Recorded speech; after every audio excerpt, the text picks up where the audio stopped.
Hello and welcome to ALW Collectibles. Today, we're going to be taking a look at the year 1991's Transformer toy line, which was the final line in the Generation 1 series, and that was the Action Masters. More specifically, today we're going to be taking a look at Action Master Grimlock. The Action Master toy line was Hasbro's attempt to have Transformers compete with G.I. Joe on a 3 3/4 inch figure scale, and ultimately it was a disaster. Did not go over well. The toys were not as well received as G.I. Joe, and the posability was not there for them. As collectors, they're very sought after, but at the time, I remember walking into a toy store and seeing shelves of them unmoving. I grabbed the ones that I could afford at the time, and yeah, I'm still picking them up throughout the years, and I'm still going to try getting them all. As a collector, I'm happy about them. Having enough of my ramblings, let's take a look at what we got. We got Action Master Grimlock. He is a basic figure. With the basic figures, you get the Action Master, a transformable partner, a handheld weapon, the instructions, the readout, and the power plans. Full notes, as I always say up ahead of full disclosure, the instructions, the power plans, and the readouts I was able to obtain secondhand. They are not originals. They are enlarged. And when it comes time to show those, I will show you what I mean by that. Having said that, let's take those out for right now. And let's focus on these three. So with the Grimlock set, you get Grimlock, his anti-tank cannon, and his particle beam cannon are the three components. Let's take a look at those. This is his particle beam cannon, all cast in gray. Very cool detail work on this, not too bad. By 1991 standards, this was actually pretty top notch. Still looks very good to this day. Let's take a look at the anti-tank cannon. It's done in orange, a lighter orange, and silver. There are no moving treads on this at all.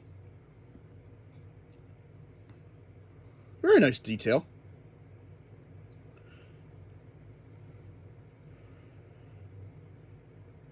Grimlock can sit on this, or stand, I should say. And this does become a handheld weapon for him.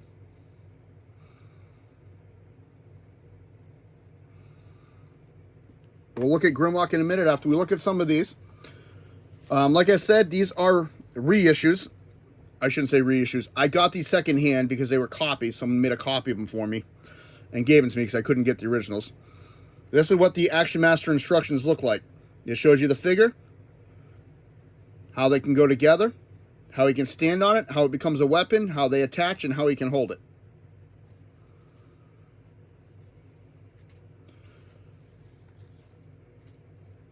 This is the power plants. It's a blueprint of the Action Master and where all his components are located. And this is actually very enlarged. As I send my camera flying.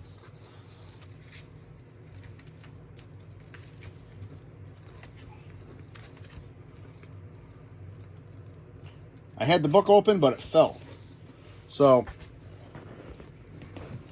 that's about the size of a standard one. You can see the size difference. This is the size, and it has the name and everything on them. That's what they really look like. But I try to be as thorough as I can for everybody in full reviews. That's what a full set comes with. It just details where all his parts are, such as an air ventilation system, which are located in the arms. Dual phonic magnifier, which is located in the forearms. Positional reducing cushions, his feet. Power surge regulator components, which is on the sides of the legs. Pre-modulation mixer in his abdomen.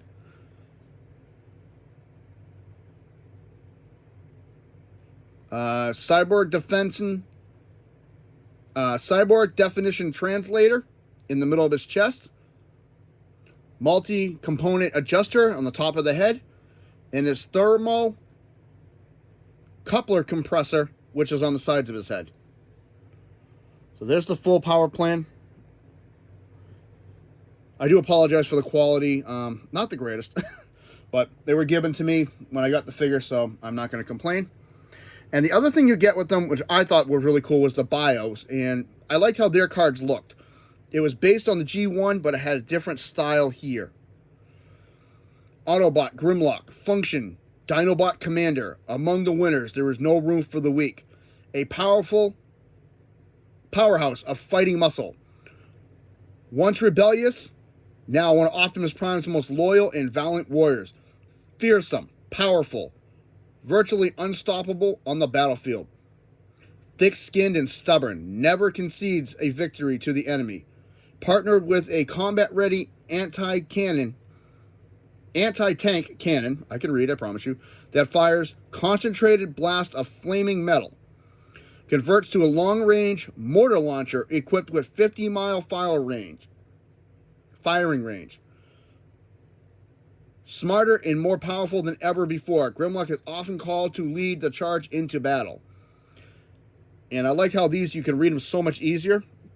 Strength was a 9. Intelligence was a 7. Speed was a 2. Endurance a 10. Rank is a 9. Courage is a 10. Firepower was an 8. And skill was a 9. That's a really cool photo of him on that. So there's all his paperwork. And now we're going to take a look at Grimlock himself. And it really is a 3 3/4 inch figure that resembles Grimlock in robot mode. Done primarily in gold, gray, black, and red with a little bit of blue.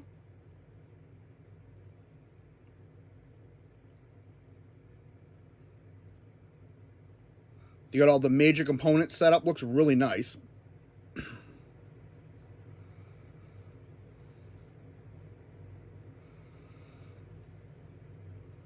Good look at that. It is a nice Grimlock style head. Got some nice detail work on the chest.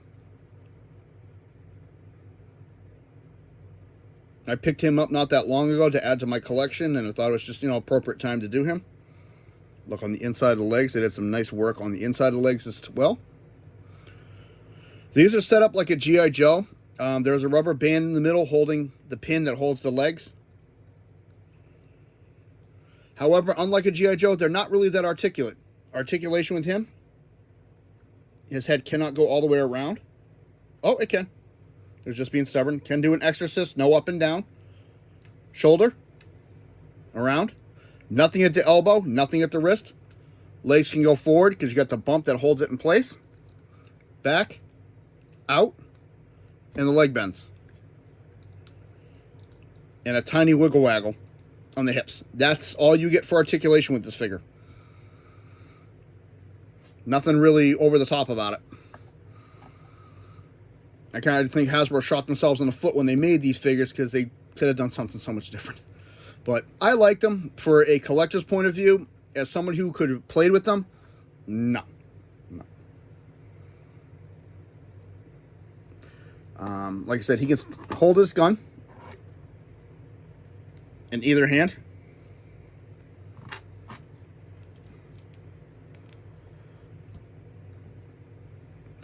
I mean, I wish they'd done some more paint applications, put some like gold right here on the arms, on the back to make his dino claws.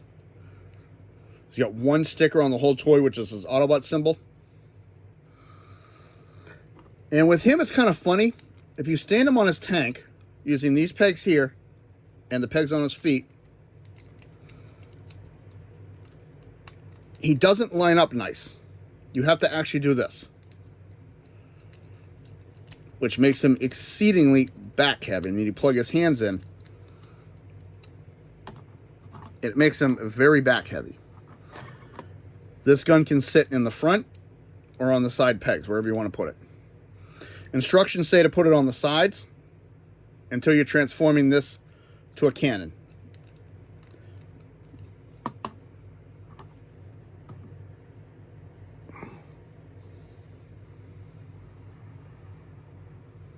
Very well.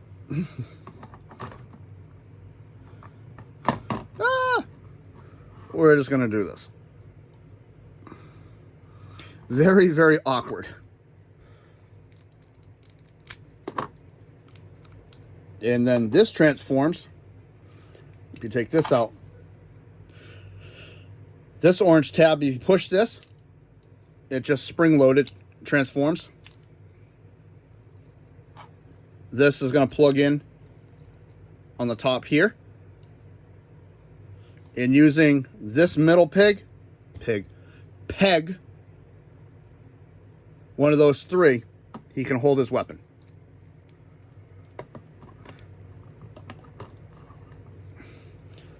And the problem with that now is that he is so side heavy, he will fall right over very quickly.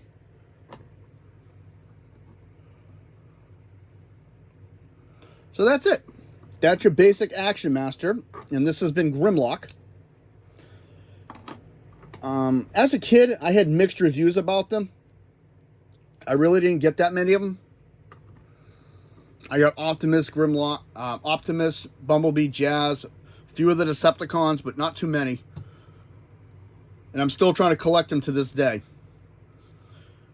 Problem is they can get a little pricey for anybody looking for them, depending on how good quality you want. I was lucky and got a good deal on this one. He's in great shape with all his stuff.